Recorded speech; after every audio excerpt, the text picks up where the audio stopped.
நீரையெல்லாம் நன்கு சேமித்து வைத்து கொண்டு உனக்கான செப்டம்பர் மாதம் வருகிறது.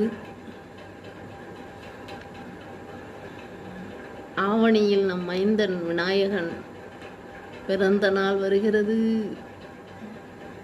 இலையெல்லாம் நல்லபடியாக வைத்து